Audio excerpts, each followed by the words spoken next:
स्वागत है audio book gang में। आपकी अपनी सुनने वाली लाइब्रेरी। किताबें अब बोलती हैं और आप बस सुनते हैं, समझते हैं और जुड़ते हैं। आज हम बात करने वाले हैं better distance future regrets by Andy Stanley book के बारे में। पढ़ाई कभी कभी सिर्फ एक जिम्मेदारी लगती है, लेकिन जब किताब सही हो तो वह जिंदगी बदल सकती है। यही हुआ मनीष के साथ। मनीष एक 32 साल का लड़का दिल्ली की भीड़ भाड़ वाली सड़कों से थक चुका था। एक टिपिकल नौकरी, एक रूटीन जिंदगी, कोई एक्साइटमेंट नहीं, बस सुबह ऑफिस जाना, रात को घर आकर थक कर सो जाना। लेकिन अंदर से वह परेशान था। उसे लग रहा था कि उसकी लाइफ कहीं खो गई है। उसके दोस्त अक्सर उसे समझाते थे, भाई कुछ चेंज कर ले, लाइफ को सीरियसली ले ले। लेकिन मनीष हंस कर टाल देता, अरे यार सब सही चल रहा है, चिल करो।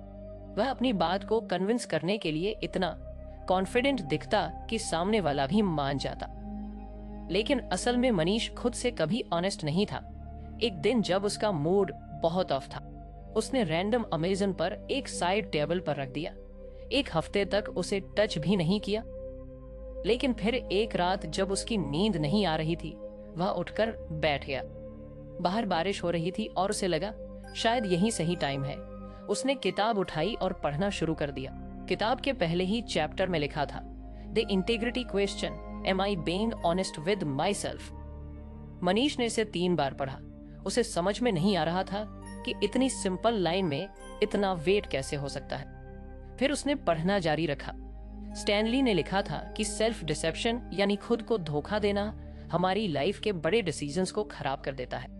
हम अक्सर वही बिलीव करते हैं जो हम बिलीव करना चाहते हैं, न कि जो सच है। क्या मैं खुद से ईमानदार हूँ? यह सवाल अनकंफर्टेबल था, लेकिन मनीष को लगा कि यह सवाल उसकी पूरी लाइफ पर अप्लाई होता है। उस रात मनीष ने अपने पास्ट डिसीजंस के बारे में सोचना शुरू किया। वह याद करने लगा कि कैसे उसने हर बार अपने दोस्तों, परिवार और यहाँ तक कि खुद को कन्विंस करने वाली गर्लफ्रेंड को छोड़ा था। उसने सबको कहा था कि वह समझती नहीं थी मुझे, लेकिन सच तो यह था कि वह खुद इनसिक्योर था। उसे डर था कि वह रिलेशनशिप कहीं उसे वल्नरेबल ना बना दे। जब उसने अपनी जॉब बदली थी तो सबको कहा था कि ग्रोथ अपॉर्चुनिटी चाहिए थी, लेकिन सच यह था कि वह अपने टॉक्सिक बॉस से भाग रहा था। ग्रोथ उसके लिए सेकेंडरी थी। उसने किताब को बंद किया और अपनी नोटबुक उठाई। उसने लिखा, what am I lying to myself. यह सवाल इतना सिंपल था, लेकिन जवाब देना इतना मुश्किल। उसने अपनी पेन उठाई, लेकिन पन्ना खाली रहा। फिर उसने लिखा, मैं खुद से झूठ बोलता हूँ कि मैं ठीक हूँ। इतना लिखते ही उसे लगा जैसे उसका सीना हल्का हो गया। यह शायद पहली बार था जब उसने खुद के सामने एडमिट किया कि सब कुछ ठीक नहीं है। अगली सुबह उसने फिर किताब पढ़नी शुरू की। स्टैनली ने लिखा था कि अनकंफर्टेबल ट्रुथ को एक्सेप्ट करना पेनफुल हो सकता है, लेकिन यही पेन डिसीजंस को सही दिशा देता है। उसने महसूस किया कि यह सिर्फ एक सवाल नहीं, बल्कि एक मिरर था, और उसे पहली बार लगा कि शायद वह अपनी लाइफ का डायरेक्ट बदल सकता है। उसी दिन उसने अपनी जिंदगी के छोटे छोटे चॉइसेस को एनालाइज करना शुरू किया। जब उसकी माँ ने पूछा, तू वीकेंड पर घर क्यों नहीं आता, तो उसने झूठ नहीं बोला। पहले कहता था, काम बहुत है, लेकिन इस बार उसने कहा, मुझे लगता है कि मैं अवॉइड कर रहा हूँ। जब उसके दोस्त ने पूछा, तू इतना रिजर्व्ड क्यों हो गया है, तो उसने कहा, मुझे खुद नहीं पता, लेकिन मैं पता लगाना चाहता हूँ। उसका यह ऑनेस्ट एक्सपेरिमेंट धीरे धीरे उसकी लाइफ का हिस्सा बन गया। और फिर एक दिन उसने महसूस किया कि ऑनेस्टी सिर्फ खुद के लिए नहीं, बल्कि दूसरों के साथ भी जरूरी है। लेकिन यह सब इतना आसान नहीं था। हर बार जब वह खुद से सच बोलने की कोशिश करता तो एक डर सामने आ जाता। यह डर उसे रोकता था, जैसे कोई इनविजिबल चेन उसे खींच रही हो। उसे महसूस हुआ कि सिर्फ एक क्वेश्चन से जिंदगी बदलने वाली नहीं, उसे और गहराई में जाना होगा। उसने किताब को फिर से पढ़ना शुरू किया। शायद आगे के लेसन्स उसे इस डर से लड़ने में मदद कर सके। कहानी की शुरुआत वहीं से होती है जहां मनीष ने पहला लेसन खत्म किया था। अब वह ऑनेस्टी के सवाल को अपनी जिंदगी में प्रैक्टिकली अप्लाई करने की कोशिश कर रहा था। लेकिन कुछ दिनों बाद उसे एहसास हुआ कि सिर्फ सच बोलने से सब कुछ सॉल्व नहीं होगा। सच बोलना एक फाउंडेशन था, लेकिन उसे अभी भी समझ नहीं आ रहा था कि आगे क्या करना है। किताब का अगला चैप्टर था द लेगासी। क्वेश्चन था, what story do I want to tell. Manish ने जैसे ही इस टाइटल को पढ़ा, वह कुछ पल के लिए रुक गया। उसने अपनी कॉफी का SIP लिया और सोचा, स्टोरी मेरी लाइफ की स्टोरी क्या है। उसने चैप्टर पढ़ना शुरू किया। स्टनली लिखते हैं कि हर डिसीजन हमारी लाइफ की स्टोरी का एक हिस्सा बनता है। वह कहते हैं कि जब भी कोई बड़ा या छोटा डिसीजन लेना हो, हमें यह सोचना चाहिए कि वो डिसीजन हमारी कहानी में कैसा दिखेगा। मनीष ने एक गहरी सांस ली। उसने महसूस किया, अगर आपको हमारी फ्री समरी अच्छी लगती है तो आप हमारे चैनल को सब्सक्राइब कर सकते हैं, हमारी मेंबरशिप खरीद सकते हैं या हमें UPI के थ्रू सपोर्ट कर सकते हैं। अब समरी पर वापस चलते हैं।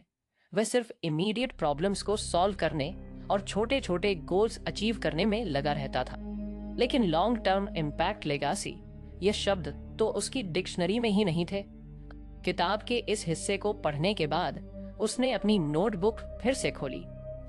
उसने खुद से लिखा, what story am I telling right now. और जैसे ही उसने यह लिखा, उसे याद आने लगा कि उसकी कहानी कितनी बेतरतीब है।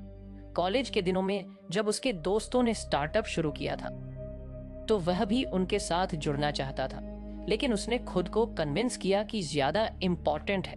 उसने सिक्योर जॉब को चुना, पर अब जब वह उन दोस्तों की सक्सेस देखता था तो उसे लगता था कि उसने शायद अपनी कहानी का सबसे एडवेंचरस चैप्टर मिस कर दिया। फिर उसे अपनी फैमिली याद आई। उसके पापा अक्सर उससे कहते थे, कुछ ऐसा करो कि लोग तुम्हारा नाम रखें।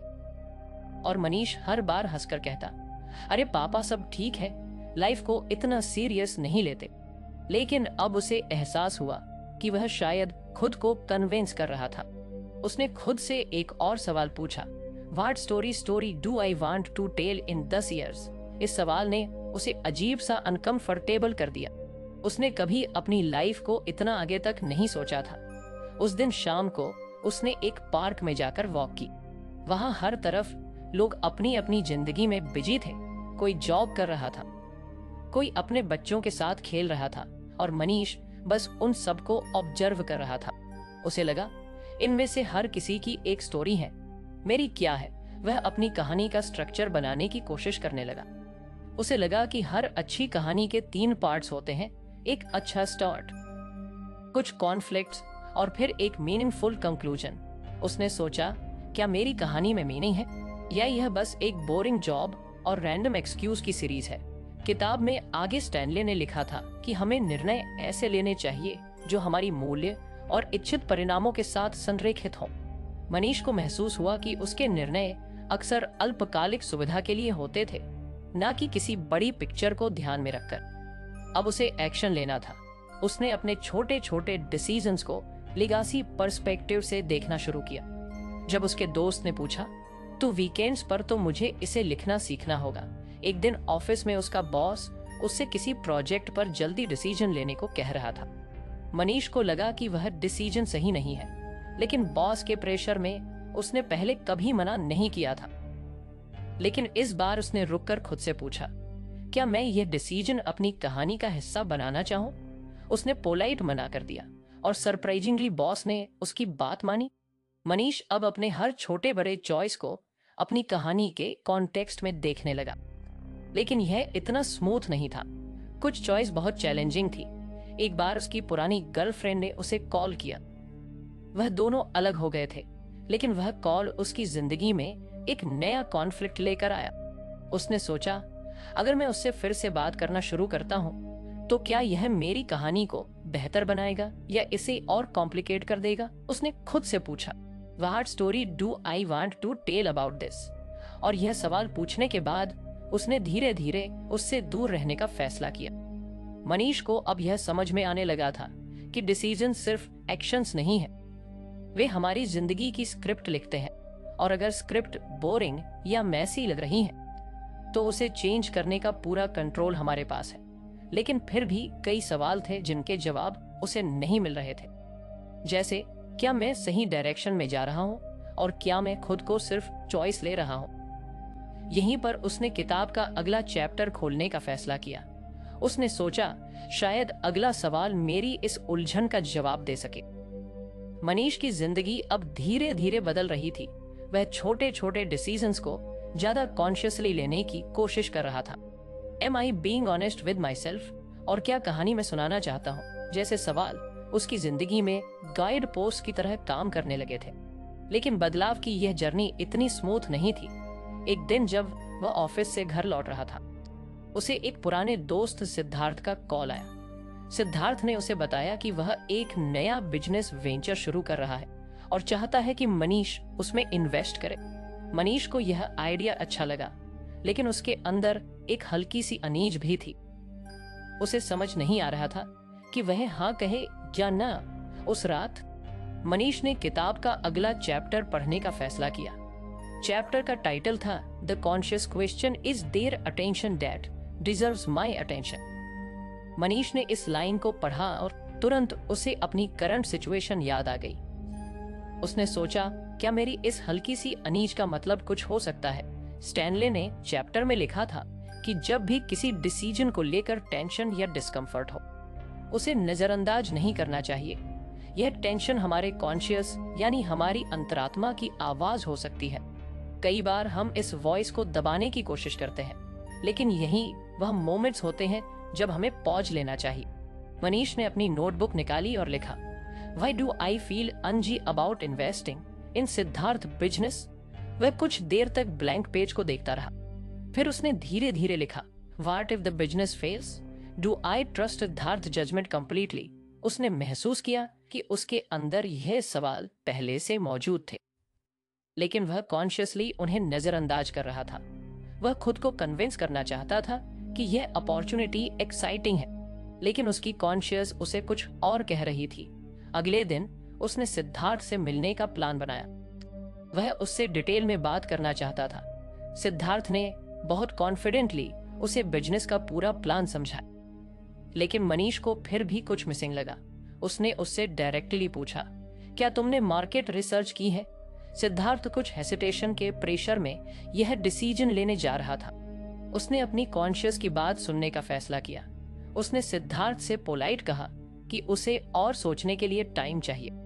उस रात उसने किताब के चपट को दोबारा पढ़ा। स्टैनली ने एक बात पर जोर दिया था, don't rush through the tension, sit with it, let it guide you. Manish ने इस एडवाइस को गंभीरता से लिया।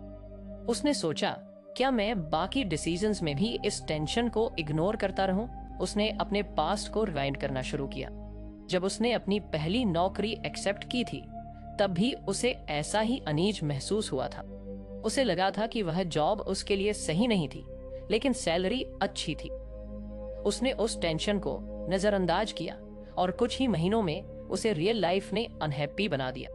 जब उसने अपनी लास्ट रिलेशनशिप खत्म की थी, तब भी उसे इंटरनली डिस्कम्फर्ट हुआ था, लेकिन उसने उस टेंशन को जस्टिफाई कर दिया कि शायद यह मेरे लिए सही नहीं था। बाद में उसे लगा कि शायद उसने उस टेंशन को ठीक से समझा ही नहीं। अब मनीष समझ चुका था कि उसकी कॉन्शियस की आवाज सिर्फ एक वार्निंग नहीं है, बल्कि एक गाइड है। उसने सिद्धार्थ के प्लान को अच्छे से एनालाइज किया और पाया कि वह रिस्क लेने के लिए तैयार नहीं है। उसने उसे मना कर दिया, लेकिन इस प्रोसेस ने मनीष को सिर्फ एक डेडलाइन तक सीमित नहीं रखा। उसने अपनी लाइफ के बाकी चॉइसेस पर भी ध्यान देना शुरू किया। जब उसके ऑफिस के कॉलीग ने एक अनएथिकल प्रैक्टिस में शामिल होने का दबाव डाला, तो उसकी कॉन्शियस ने फिर से उसे टोक दिया। उसने तुरंत खुद से पूछा, is their attention that deserves my attention? और उसने उस काम से दूर रहने का फैसला किया। उसका यह नया माइंडसेट अब उसकी लाइफ का हिस्सा बन चुका था। लेकिन मनीष ने महसूस किया कि टेंशन को एक्सेप्ट करना आसान नहीं है। कई बार वह खुद को कन्विंसिंग से यह जानता था कि कुछ सही नहीं है। एक वीकेंड पर मनीष अपनी माँ के घर गया। उसकी माँ ने कैजुअली पूछा, बेटा शादी का क्या सोचा है? मनीष ने टॉपिक बदलने की कोशिश की, लेकिन उस रात उसने इस सवाल पर गहराई से सोचा। उसे एहसास हुआ कि वह शादी के बारे में सोचने से बच रहा है क्योंकि उसे कमिटमेंट को लेकर डर है। लेकिन क्या यह टेंशन उसे कुछ बताने की कोशिश कर रही थी? उसने खुद से वादा किया कि वह इस सवाल को भी एक्सप्लोर करेगा। अब मनीष को लगने लगा था कि उसकी जिंदगी में हर टेंशन एक कहानी का हिस्सा है, वह कहानी जिसे वह बेहतर बनाना चाहता है। उसने सोचा, अगर मैं इन छोटी छोटी टेंशन्स को ध्यान से सुनूं, तो शायद मैं रिग्रेट से बच सकता हूं। लेकिन उसकी जर्नी यहीं खत्म नहीं हुई थी। किताब का एक और चैप्टर बाकी था और मनीष को लग रहा था कि उसमें उसे अपने अगले सवाल का जवाब मिल सकता है। मनीष के लिए जिंदगी अब धीरे धीरे क्लैरिटी की तरफ बढ़ रही थी। हर लेसन ने उसे अपनी जिंदगी के डिसीजंस को बेहतर तरीके से समझने का एक नया नजरिया दिया। लेकिन उसे अब भी कई बार ऐसा लगता था कि हर सवाल का जवाब अकेले ढूंढना मुश्किल हो जाता है। एक दिन ऑफिस में उसकी टीम को एक नया प्रोजेक्ट असाइन हुआ। यह प्रोजेक्ट उसकी कंपनी के लिए बहुत बड़ा था, लेकिन एग्जीक्यूशन अनएथिकल तरीके से करना होता। मनीष को लग रहा था कि इस काम को लेकर वह कंफर्टेबल नहीं है। उसने अपनी कॉन्शियस की बात सुनी और खुद को इस काम से दूर रखने का फैसला किया। लेकिन अब उसके सामने एक और दुविधा थी। उसका मैनेजर बार बार उसे प्रेशर डाल रहा था।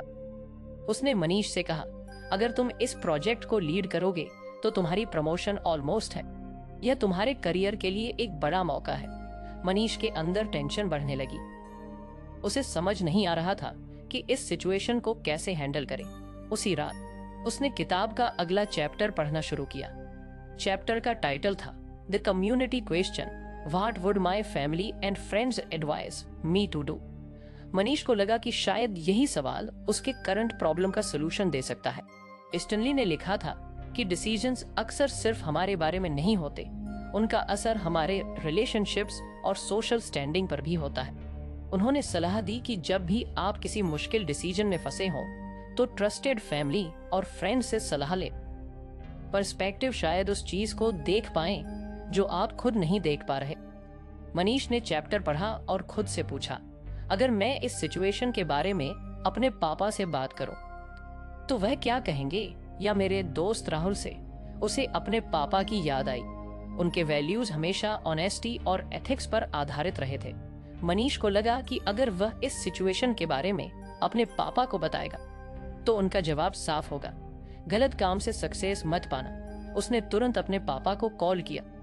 पापा ने उसकी पूरी बात सुनने के बाद कहा, मनीष, प्रमोशन और पैसा इंपॉर्टेंट है, लेकिन अगर यह तुम्हारे प्रिंसिपल्स के खिलाफ है, तो तुम्हें खुद से सवाल पूछना चाहिए, क्या तुम इस डिसीजन के साथ आराम से जी पाओगे? मनीष को उनकी बात लॉजिकल लगी, लेकिन फिर भी उसे क्लैरिटी पूरी तरह नहीं मिली। उसने अपने बेस्ट फ्रेंड राहुल से भी बात की। राहुल ने कहा, देख भाई, करियर इंपॉर्टेंट है, लेकिन अगर इस प्रोजेक्ट की वजह से तुम खुद को लूज करने लगो, तो वह प्रमोशन तुम्हारे किसी काम का नहीं होगा। लॉन्ग टर्म में तुम्हें अपनी वैल्यूज के साथ अलाइन रहना होगा। इन डिस्कशंस ने मनीष को कुछ राहत दी। उसने महसूस किया कि डिसीजंस को कम्युनिटी के पर्सपेक्टिव से देखना उन्हें ज्यादा बैलेंस्ड और प्रैक्टिकल बनाता है। अगले दिन मनीष ने एक और एक्सपेरिमेंट किया। उसने अपनी क्लोज कॉलीग नेहा से भी इस बारे में बात की। नेहा ने कहा, मनीष, अगर तुम इस प्रोजेक्ट को रिजेक्ट करोगे तो शायद तुम्हारे मैनेजर को बुरा लगे, लेकिन अगर तुम इसे एक्सेप्ट करते हो और बाद में पछताते हो, तो क्या यह तुम्हारे लिए सही होगा? मनीष को रियल लाइफ के लोग उसकी सिचुएशन को अलग अलग एंगल से देख पा रहे थे। हर कोई उसे वही बता रहा था जो उसकी कॉन्शियस भी कह रही थी। उसने फाइनली प्रोजेक्ट को डिक्लाइन करने का फैसला किया। उसने अपने मैनेजर से कहा, मैं इस काम को लेकर कंफर्टेबल नहीं हूं। मैं ऐसे प्रोजेक्ट पर काम करना चाहता हूं जो एथिकली सही हो। हालांकि मैनेजर इनिशियली नाराज हुआ, लेकिन मनीष ने महसूस किया कि उसने सही डिसीजन लिया। इस प्रोसेस ने मनीष को सिखाया कि कम्युनिटी का इन्फ्लुएंस कितना पावरफुल हो सकता है। उसने यह भी रियल लाइफ लोग चुनना कितना जरूरी है। अगर उसने ऐसे लोगों से सलाह ली होती जो सिर्फ उसे इमीडिएट रिवॉर्ड्स की तरफ धकेलते, तो शायद उसका डिसीजन अलग होता। मनीष अब अपने दूसरे डिसीजंस में भी कम्युनिटी क्वेश्चन का इस्तेमाल करने लगा। जब उसकी माँ ने उसे शादी के लिए एक लड़की से मिलने को कहा, तो पहले वह अवॉइड करना चाहता था, लेकिन फिर उसने सोचा, मेरे दोस्त राहुल और नेहा इस बारे में क्या कहेंगे। उसने उनसे इस बारे में बात की। दोनों ने उसे समझाया कि कम से कम बातचीत करके देखना चाहिए। मनीष ने उनकी बात मानी और लड़की से मिलने के लिए तैयार हुआ। लड़की से मिलने के बाद मनीष को लगा कि बातचीत करना इतना बुरा नहीं था। उसने सीखा कि हर डिसीजन में दूसरों के पर्सपेक्टिव्स लेना खुद की सोच को वाइडन करता है। लेकिन कम्युनिटी के इवॉल्वमेंट के साथ एक और चीज सामने आई। कभी कभी दूसरों की ओपिनियन आपके लिए सही नहीं हो सकती। मनीष ने सीखा कि एडवाइस लेना जरूरी है, लेकिन अल्टीमेटली डिसीजन आपको खुद ही लेना होता है। एक और सिचुएशन में मनीष ने अपनी सेविंग्स को एक रिस्की म्यूचुअल फंड में इन्वेस्ट करने का सोचा। उसने अपने दोस्त राहुल और एक फाइनेंशियल एडवाइजर से बात की। दोनों ने उसे इसके रिस्क बताए, लेकिन मनीष का गट फीलिंग कुछ और कह रहा था। उसने उस इन्वेस्टमेंट को रिजेक्ट कर दिया। बाद में जब म्यूचुअल फंड मार्केट क्रैश हुआ तो मनीष को पता चला कि उसने सही डिसीजन लिया था। अब मनीष के लिए हर डिसीजन एक कोलैबोरेटिव प्रोसेस बन चुका था।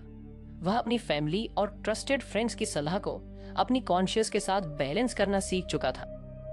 उसने सीखा कि कम्युनिटी के साथ कंसल्ट करना डिसीजंस को ज्यादा प्रैक्टिकल और ग्राउंडेड बनाता है।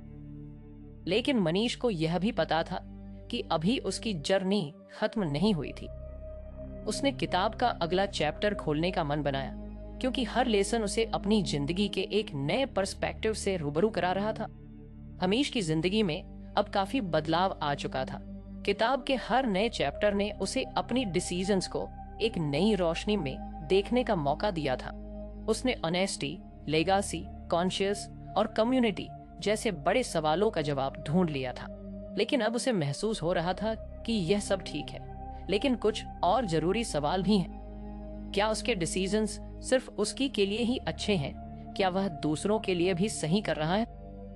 एक दिन जब वह अपनी ऑफिस की एक मीटिंग से बाहर निकला तो उसका फोन बजा। यह कॉल उसकी छोटी बहन साक्षी का था। उसने तुरंत फोन उठाया। भैया, तुमसे एक जरूरी बात करनी है। मनीष ने फोन पर उसकी आवाज में चिंता महसूस की। क्या हुआ साक्षी? भैया, मुझे लगता है कि मेरी शादी के लिए जो रिश्ता पापा ने तय किया है वह सही नहीं है।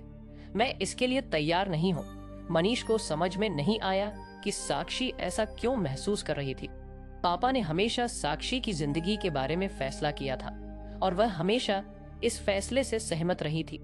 लेकिन अब अचानक उसकी चिंता ने मनीष को गहरे सोचने पर मजबूर कर दिया। उसने साक्षी से पूछा, तुम इस शादी के बारे में क्यों महसूस नहीं कर रही हो? क्या तुम्हें लगता है कि तुम अपने फैसले से पीछे हट सकती हो? साक्षी ने जवाब दिया, भैया, मैं नहीं समझती कि पापा का फैसला सही है, लेकिन मुझे लगता है कि इस शादी से मैं अपने आप को खो दूंगी। मैं इसे सिर्फ इसलिए मान लूंगी क्योंकि यह सही है या पापा चाहते हैं, लेकिन फिर मुझे लगेगा कि मैं खुद को समझौता कर रही हूँ। मनीष के मन में एक हलचल सी हुई। उसे महसूस हुआ कि साक्षी को जो बात परेशान कर रही थी वह सिर्फ उसके परिवार के एक्सपेक्टेशंस नहीं थे, बल्कि उसे अपनी खुद की फीलिंग्स और डिजायर्स के बीच संतुलन बनाना था। यह सवाल अब उसके लिए नया था। प्यार मुझसे क्या चाहता है? वह किताब में वापस लौटा और पढ़ने लगा। स्टैनली ने इस चैप्टर में यह सवाल पूछा था, प्यार मुझसे क्या चाहता है? यह सवाल हमें अपनी डिस्टेंस में दूसरों की जरूरतों और भावनाओं को ध्यान में रखने के लिए प्रेरित करता है। जब हम दूसरों से प्यार करते हैं तो हम उनके भले के लिए काम करते हैं, ना कि सिर्फ अपनी इच्छाओं या फायदे के लिए। मनीष ने किताब में एक लाइन पढ़ी, प्यार अपने निर्णयों को सही साबित करने के लिए नहीं देखता, वह दूसरों के लिए बलिदान करने के लिए एक तरीका ढूंढता है। इस लाइन ने उसे एक झटका छोड़ दिया।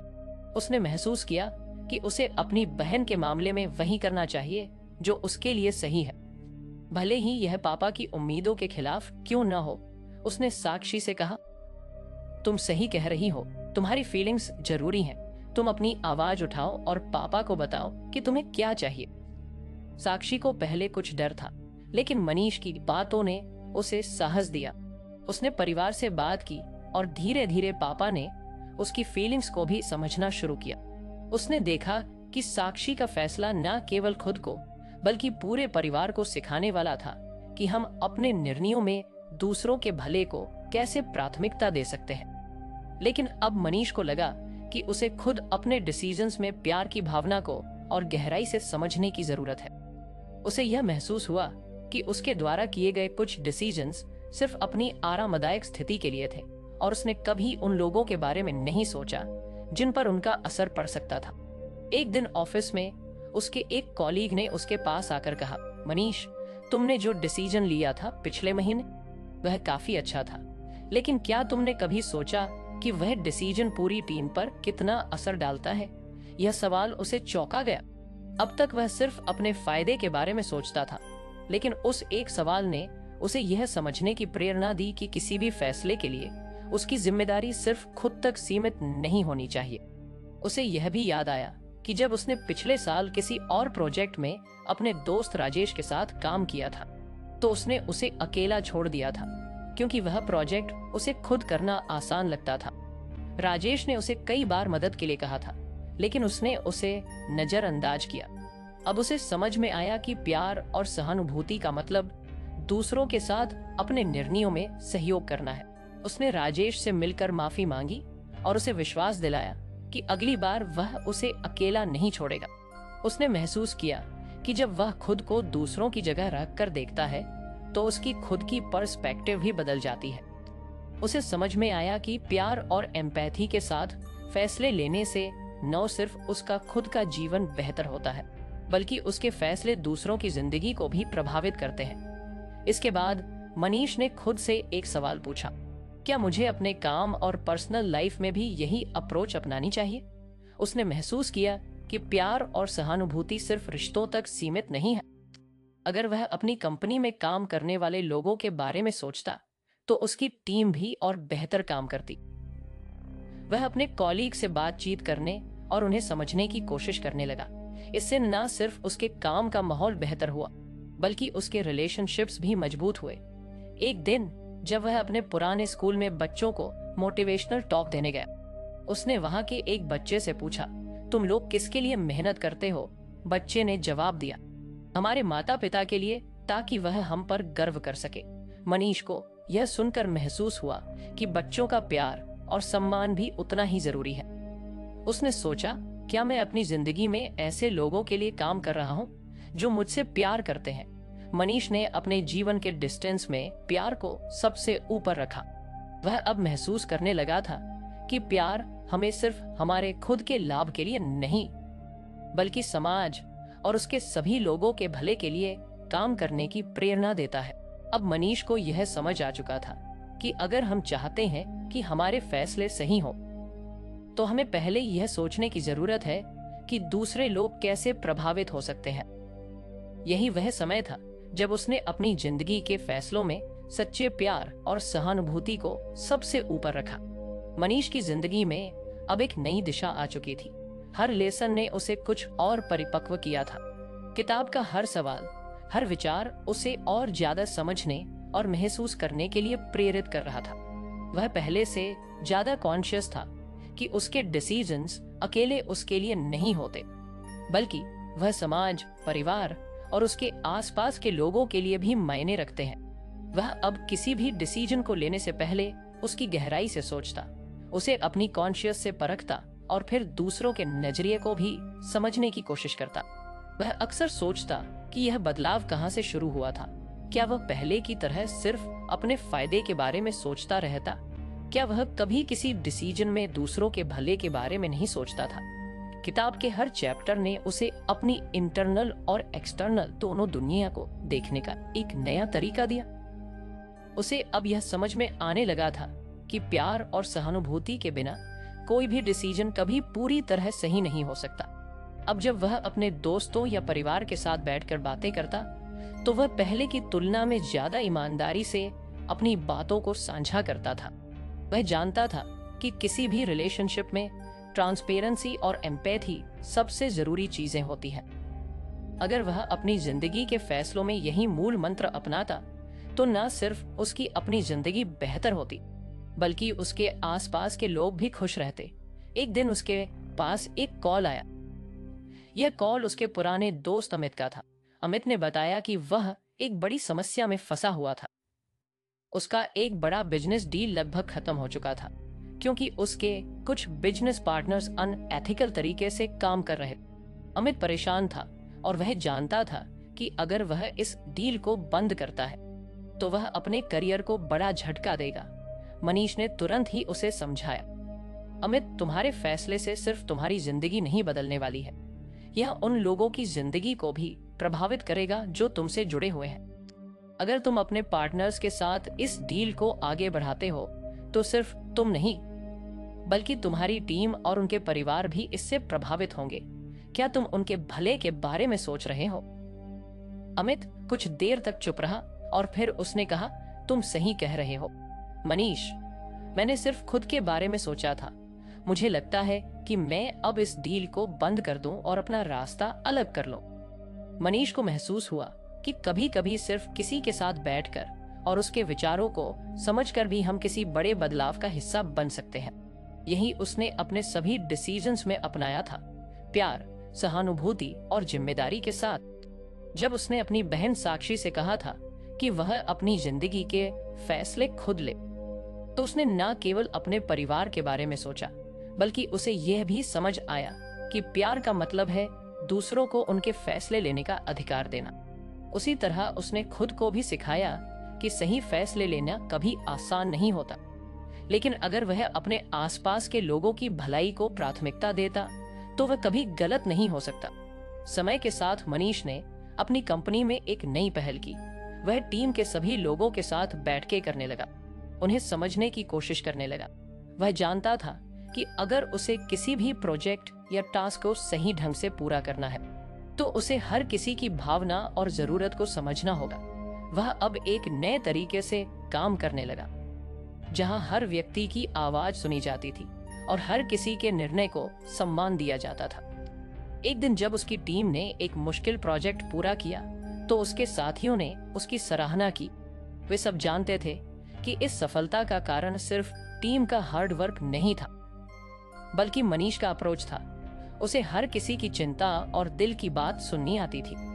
वह अपने आप को कभी भी ज्यादा बड़ा या जरूरी नहीं मानता था, बल्कि हर किसी की भूमिका को समान रूप से महत्व देता था।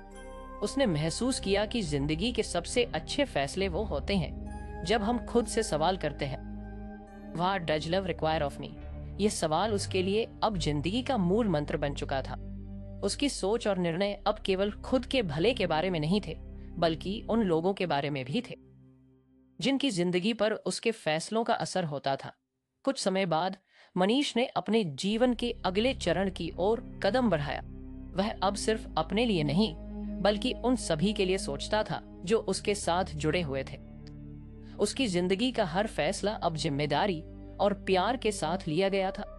यह किताब बेटर डिसीजंस फीवर उसके लिए अब सिर्फ एक गाइड बुक नहीं थी, बल्कि एक साथी बन चुकी थी।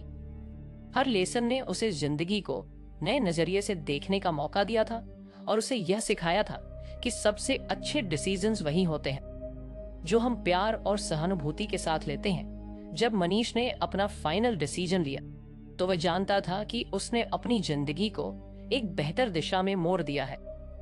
उसके फैसले अब सिर्फ उसके लिए नहीं थे, बल्कि वह यह भी जानता था कि उसकी जिंदगी का हर कदम दूसरों की जिंदगी को प्रभावित करता है।